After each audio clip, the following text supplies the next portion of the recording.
Hey, welcome to this video on expressions. We're going to do a little review on numeric expressions, basically the order of operations, and then we're going to get into a review over algebraic expressions and some of the things we learned about evaluating and so on. And then we're going to start teaching you some new things that you can do with algebraic expressions, kind of loopholes, if you will, around the order of operations.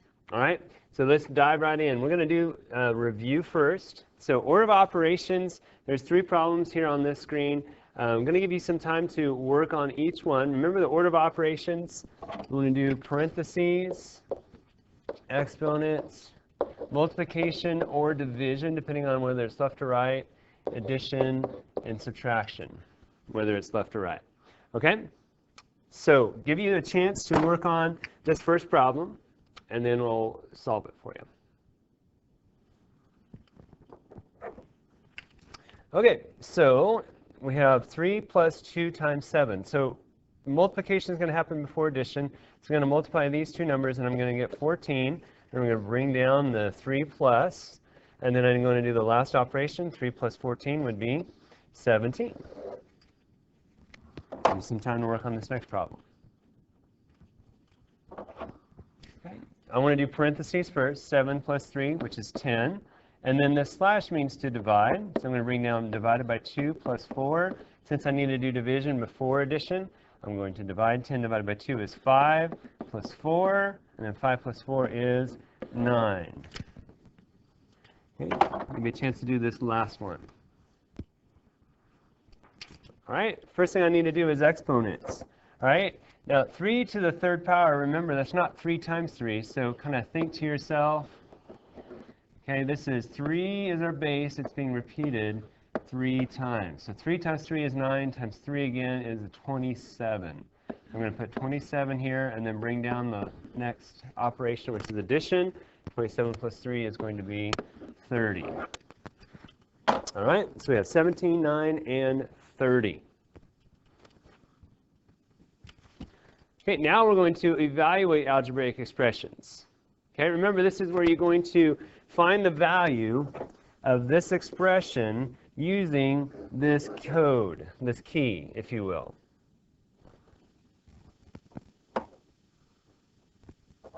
Okay, see how you did. We got 4 and then times y, because remember this means to multiply. So I'm going to multiply 4 times, in this case 12, so that would be a 48. Okay, try this next one.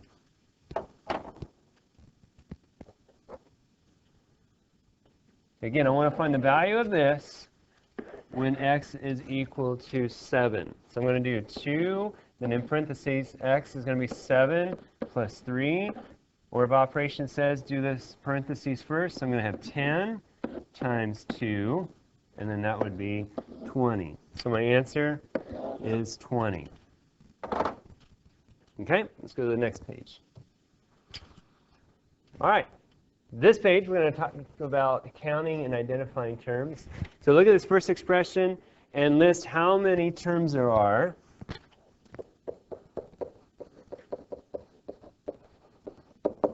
And then list the terms.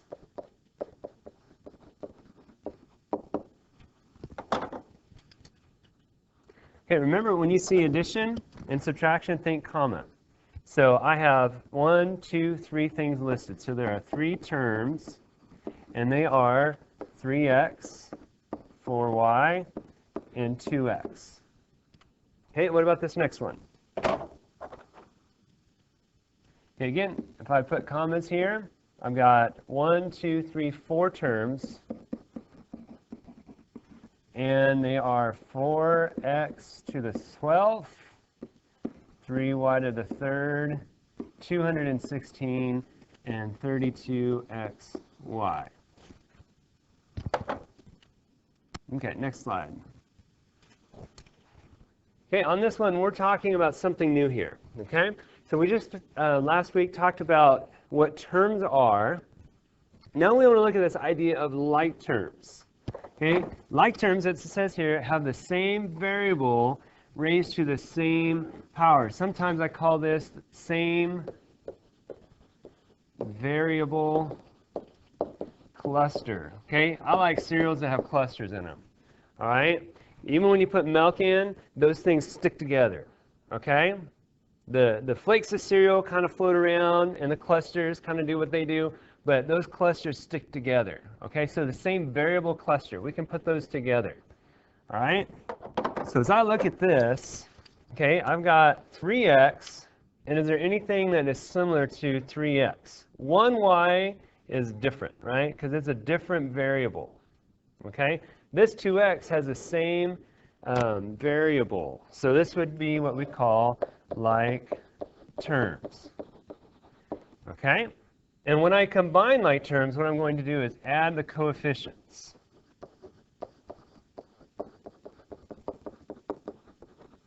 So I'm going to add 3x plus 2x for a total of 5x. Now I can't add the y. I mean, I can write plus 1y, but I can't combine them. They're not like terms. And same thing here. There's no variable on this 7, so it just gets added at the end. Okay? So 5x plus 1y plus 7 is combining like terms. That would be my final answer. Okay? Try this one.